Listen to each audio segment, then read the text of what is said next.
Hello friends, स्वागत है आपका मेरे इस YouTube चैनल में जिसका नाम है हिरेन सर।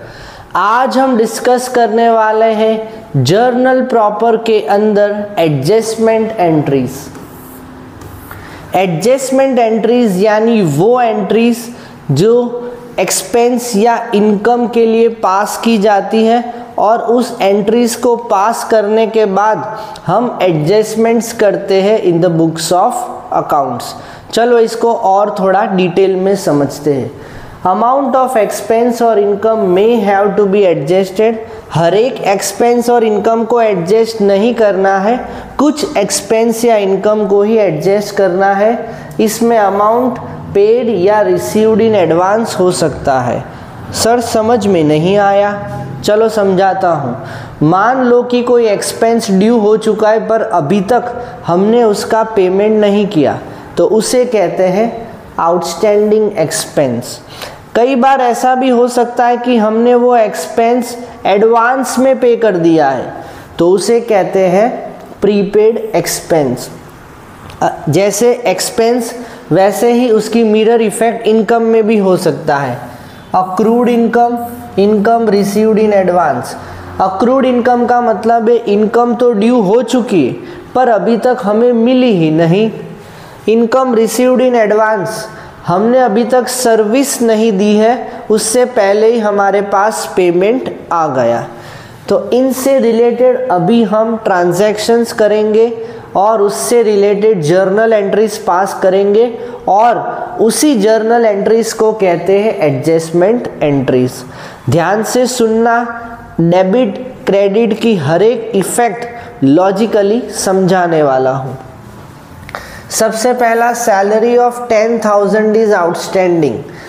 ये कई बार ऐसे ऑर्गेनाइजेशंस में होता है जिसमें सैलरी हम नेक्स्ट मंथ या फॉलोइंग मंथ पे करते हैं, क्योंकि इसमें होता क्या है कि हमारा जो अकाउंटिंग ईयर है वो अप्रैल से लेके मार्च तक का है।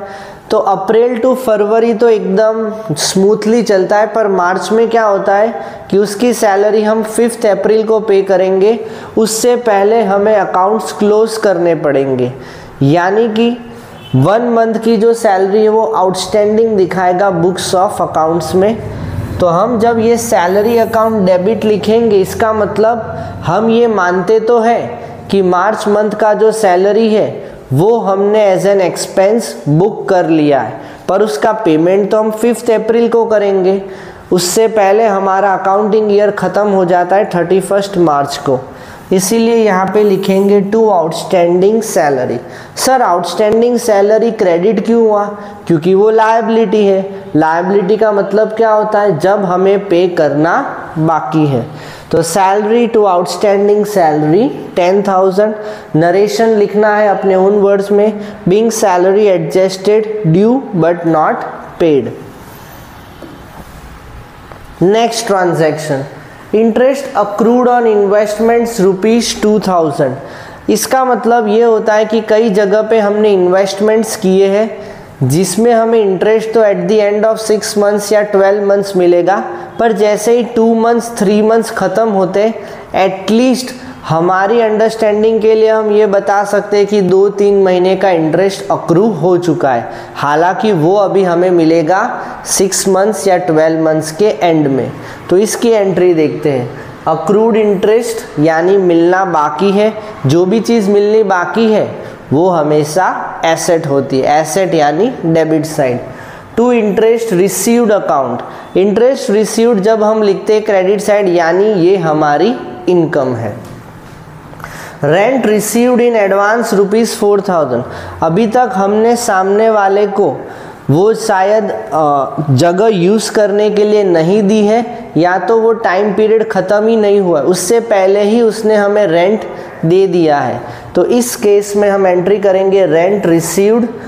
तो हम जितना भी रेंट है हमारा पूरे साल का, हमारी जो इनकम, उसमें से ये 4,000 कम कर देंगे प्रॉफिट एंड लॉस में से, और जो रेंट रिसीव्ड इन एडवांस है वो लायबिलिटी की तरह क्रेडिट साइड पे, जब हम क्रेडिट साइड लिखते हैं यानी वो लायबिलिटी है, लायबिलिटी यानी बैलेंस शीट में शो करेंगे, और नेक्स्ट ईयर जब एक्चुअली में ये हमारा इंटरेस्ट या हमारा जो ये रेंट हो जाएगा इनकम, तब हम इसे लायबिलिटी से हटा देंगे। Next, insurance prepaid ₹3000। Insurance prepaid है, यानी कि कई बार हम पॉलिसी ज़रूरी नहीं है कि अकाउंटिंग ईयर के हिसाब से ही लेते, अप्रैल से लेके मार्च तक नहीं, मिड ऑफ द ईयर यानी मई, जून, जुलाई, अगस्त में भी लेते। मान लो कि हमने पॉलिसी ली अगस्त, तो हमारा पॉलिसी पीरियड होगा अगस्त टू जुलाई, पर हमारा अकाउंटिंग ईयर तो ख़त्म होता है मार्च में, यानी अप्रैल, मई, जून, जुलाई, 4 मंथ्स क्या है, ऐसे पैसे हमने दिए हैं उस पॉलिसी के लिए जिसका पीरियड वो तो नेक्स्ट ईयर है, यानी ये एक्सपेंस इस साल का नहीं है, इसीलिए यहाँ पे लिखा है prepaid insurance to insurance. Prepaid insurance debit इसलिए क्योंकि वो एसेट है, इंश्योरेंस क्रेडिट इसलिए क्योंकि हमें एक्सपेंस को कम करना है, क्योंकि वो एक्सपेंस तो नेक्स्ट ईयर का है। Next, closing stock ₹1 lakh. Closing stock यानी ऐसा स्टॉक जो at the end of the year which remains unsold. तो इसकी एंट्री है closing stock account debit to trading account. Trading account को क्रेडिट इसलिए किया क्योंकि जब हम फाइनल अकाउंट सीखेंगे तो उसमें ट्रेडिंग अकाउंट के क्रेडिट साइड पे हम क्लोजिंग स्टॉक की एंट्री ज़रूर लिखेंगे। Next, depreciate furniture bye ₹8000।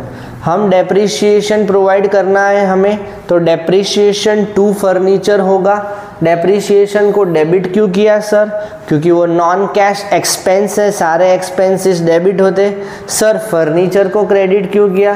क्योंकि हमें उसकी वैल्यू कम करनी है। फर्नीचर तो एसेट है, अगर एसेट की वैल्यू कम करनी है तो उसे हम क्रेडिट करेंगे। तो होप आपको ये सारी एडजस्टमेंट एंट्रीज समझ में आ गई होगी। अभी आपका काम क्या है, इस वीडियो को देखने के बाद आपको कोई भी एनसीईआरटी की बुक या एक रेफरेंस बुक उठानी है, उसमें से सम्स करने और वो भी बिना देखे, फिर वेरीफाई करो कि आपके कितने आंसर्स राइट है, रॉन्ग है।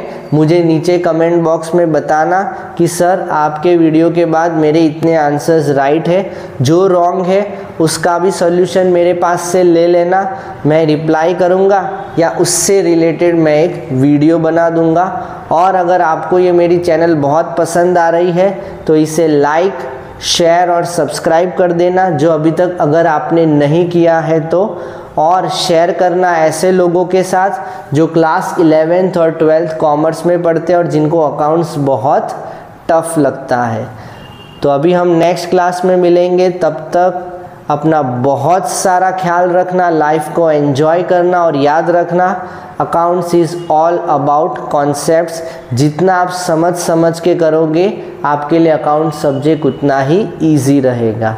तो हम नेक्स्ट क्लास में मिलेंगे, तब तक के लिए बाय।